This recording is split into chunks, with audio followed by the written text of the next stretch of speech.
হরে কৃষ্ণ। নমস্কার বন্ধুরা, তোমাদের সকলকে স্বাগত জানিয়ে শুরু করছি আজকের ভিডিও। আমরা কি সত্যি জানি যে সদ্গুরুকে ভগবদ্গীতায় বলা হয়েছে গ্রন্থস্য কৃষ্ণস্য কৃপা শতাংচ সর্বত্র সর্বেষু চ বিদ্যমানা যাবন্য তাঞ্চত্য ধতেশ মনুষ্য স্তাবন্য সাক্ষাৎ গুরুতে সবোধনম। অর্জুন সর্বদা ভগবানের শ্রীকৃষ্ণের সঙ্গেই থাকতেন। ভগবানের সঙ্গেই তার খাওয়া দাওয়া, ওঠা বসা, শয়ন জাগরণ ছিল। কিন্তু ভগবান তাকে গীতার উপদেশ তখনই প্রদান করেন যখন অর্জুনের মধ্যে তার শ্রেয় কল্যাণের অর্থাৎ উদ্ধারের আকাঙ্ক্ষা জাগ্রত হয়েছিল। যৎশ্রেয় সান্নিশ্চিতং ব্রহ্মী তন্ন। এরূপ ইচ্ছা জাগ্রত হওয়ায় অর্জুন ভগবানের শিষ্যত্ব গ্রহণ করেন এবং তার শরণাপন্ন হয়ে শিক্ষা প্রদানের জন্য প্রার্থনা করেন। শিষ্যস্তেতহং সাধিমাং তাং প্রপন্নম। এইরূপ নিজের মধ্যে কল্যাণের আকাঙ্ক্ষা জাগ্রত হওয়ায় অর্জুন নিজেকে ভগবানের শিষ্য মেনে নিয়ে তার কাছে প্রার্থনা জানান। গুরু শিষ্য পরম্পরার রীতি মেনে তিনি ভগবানকে গুরু রূপে বরণ করেননি। ভগবানও শাস্ত্ররীতি অনুসারে তাকে শিষ্যরূপে বরণ করেন, গুরু মন্ত্র দান করেন, মাথায় হাত রেখে তাকে উপদেশ প্রদান করেছেন এমন নয়। এর দ্বারা প্রমাণিত হয় যে পারমার্থিক উন্নতির জন্য গুরু শিষ্য সম্পর্ক স্থাপন করা আবশ্যক নয়।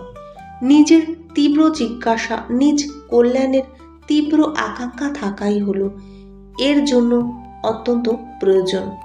নিজ উদ্ধারের প্রকৃত ইচ্ছা জাগ্রত হলে সাধকের ভগবৎ কৃপায় সাধু মহাত্মাদের কথায় শাস্ত্র দ্বারা গ্রন্থাদি দ্বারা কোনো ঘটনা পরিস্থিতির সাহায্যে কোনরূপ আবহমণ্ডলের সততই পারমার্থিক উন্নতির কথা সাধন সামগ্রী প্রাপ্তি লাভ হয় এবং সাধক তা গ্রহণ করে থাকেন। বাহ্যিক বিধি, বাহ্যিক পরিবর্তনকে গীতা তত সমাদর করেন না যত সমাদর করে অন্তরের ভাব, বিবেকবোধ, জিজ্ঞাসা ও ত্যাগকে। গীতা যদি এইসব বাহ্যবিধি পরিবর্তন গুরু শিষ্য সম্পর্কের সমাদর জানত, তাহলে তা সকল সম্প্রদায়ের জন্য উপযোগী এবং আদরণীয় হতো না। অর্থাৎ গীতা যে সম্প্রদায়ের বিধিসমূহ বর্ণনা করা হতো তা শুধু সেই সম্প্রদায় দ্বারা মানা হতো। সেরূপ হলে গীতা সকল সম্প্রদায়ের জন্য উপযোগী হতো না এবং তার পঠন পাঠনে, মনন চিন্তনে সকল সম্প্রদায়ের আকর্ষণও হতো না। কিন্তু গীতার উপদেশ সার্বভৌম, তা কোনো বিশেষ সম্প্রদায় বা ব্যক্তির জন্য নয়। গীতা সমগ্র মানবজাতির জন্য। গীতায় জ্ঞানের প্রকরণে প্রণিপাতেন পরিপ্রশ্নেন সেবায়। আচার্যোপাসনাম পদগুলির দ্বারা আচার্যের সেবা উপাসনার কথা বলা হয়েছে। এর তাৎপর্য হল জ্ঞানমার্গী সাধকের মনে আমি ব্রহ্ম এই অভিমান থাকার বিশেষ সম্ভাবনা থাকে। তাই সাধককে চৈতন্য প্রদানের জন্য তত্ত্বজ্ঞ জীবনমুক্ত আচার্য বা গুরুর অত্যন্ত প্রয়োজনীয়তা থাকে। কিন্তু সেই প্রয়োজন তখনই হয় যখন সাধকের তীব্র জিজ্ঞাসার অভাব থাকে অথবা তার এমন চিন্তা থাকে যে গুরুদেব উপদেশ দিলে তবেই তার জ্ঞান হবে।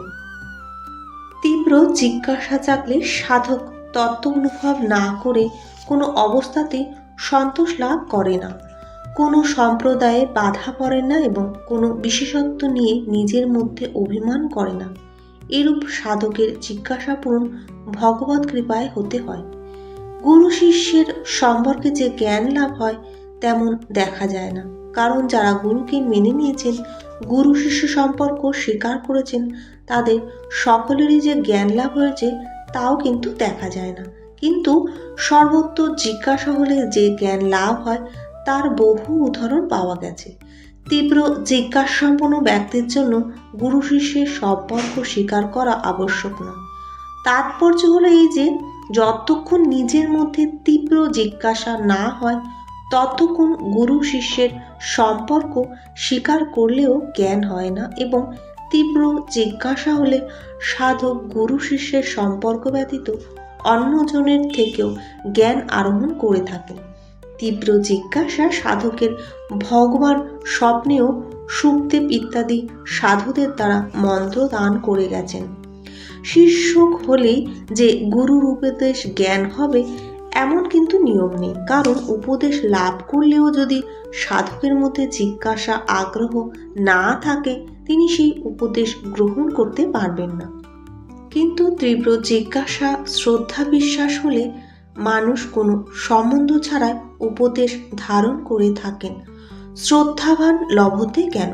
তাৎপর্য হলো যে সাধকের জ্ঞান লাভ হয় নিজের জিজ্ঞাসা ও আগ্রহ জাগ্রত হলে, শুধুমাত্র গুরুকরণ করলেই হয় না।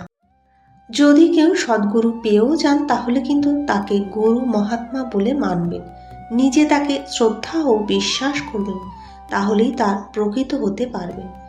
যদি তিনি তাকে শ্রদ্ধা বিশ্বাস করতে না পারেন তাহলে সাক্ষাৎ ভগবানকে লাভ করলেও তার কল্যাণ হবে না। দুর্যোধনকে ভগবান উপদেশ দিয়েছিলেন এবং পাণ্ডবদের সঙ্গে সন্ধি করার জন্য অনেক বুঝিয়েছিলেন, কিন্তু তাতে দুর্যোধনের উপর কোনো প্রভাব পড়েনি। দুর্যোধন মেনে না নেওয়ায় ভগবানও কিছু করতে পারেনি। তাৎপর্য হলো এই যে নিজে মেনে নিলে, স্বীকার করলে তবেই কল্যাণ হবে। তাই গীতা নিজেকে উদ্ধার করার প্রেরণা প্রদান করে। উদ্ধরেদাত্মানো হস্মানাম। জ্ঞানমার্গে গীতায় আচার্যদের উপাসনার কথা বলা হয়েছে, কিন্তু কর্মযোগ ও ভক্তিমার্গে গুরু ইত্যাদির প্রয়োজনীয়তার কথা বলা হয়নি, কারণ কোনো ঘটনা, পরিস্থিতি ইত্যাদি দ্বারা এরূপ ভাবনা জাগ্রত হয় যে স্বার্থভাবে কর্ম করলে অভাব পূরণ হয় না। স্বার্থভাব থাকা হয় পশুতত্ত্ব ভাব, মনুষ্যত্ব ভাব। মানুষ তার স্বার্থভাব কামনা ত্যাগ করে সেবাপরায়ণ হয়ে ওঠে। সেবাপরায়ণ হলে সেই কর্মযোগীর সত্যই তত্ত্বজ্ঞান হয়ে যায়। তৎস্বয়ং যোগ সংসিদ্ধ কালনাত্মনি বিন্দতি। কোনো একটি বিশেষ শক্তি আছে যার দ্বারা সমস্ত জগৎ সংসার সঞ্চালিত হচ্ছে। সেই শক্তির উপর মানুষের যখন বিশ্বাস জন্মায় তখন সেই ব্যক্তি ভগবানের দিকে অগ্রসর হয় আর ঈশ্বর লাভেও আগ্রহী হয়। এরূপ তৎপর ভক্তের অজ্ঞান ও অন্ধকার ভগবান স্বয়ং বিনাশ করেন এবং ভগবান স্বয়ং সেই ভক্তের মৃত্যু সংসার সাগর থেকে উদ্ধারকারী হন। ভগবানের এই এক বিশেষ উদারতা, দয়ালুতা যে তিনি তাকে মানেন না, তাকে খণ্ডন করেন না।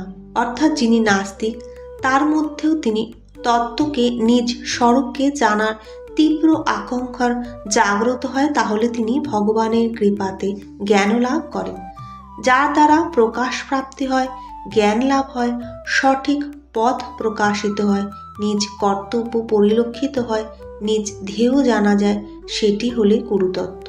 যে ব্যক্তি বা শাস্ত্রাদি থেকে প্রকটিত হয় তাকেই নিজ গুরু বলে মানা উচিত। প্রকৃতপক্ষে ভগবানই সকলের গুরু, কারণ জগৎ সংসার যারই জ্ঞান প্রকাশ ইত্যাদি লাভ হয় সেসব ভগবান থেকেই পাওয়া যায়। সেই জ্ঞান যেখান থেকে যার মধ্যে প্রকটিত হয়, অর্থাৎ যে ব্যক্তি শাস্ত্র ইত্যাদি প্রকটিত হয় তাকেই গুরু বলা হয়। কিন্তু মূলে ভগবানই হলো সকলের গুরু। ভগবান গীতায় বলেছেন, আমি সর্বপ্রকারে দেবতাগণ মহর্ষিগণের আদি, অর্থাৎ তাদের উৎপাদক, সংরক্ষণ ও শিক্ষক। অর্জুনও বিরাট রূপ ভগবানের স্তুতি করে বলেছিলেন, ভগবান আপনি সকলের গুরু। সুতরাং সাধকের গুরুকে অনুসন্ধান করার প্রয়োজন নেই।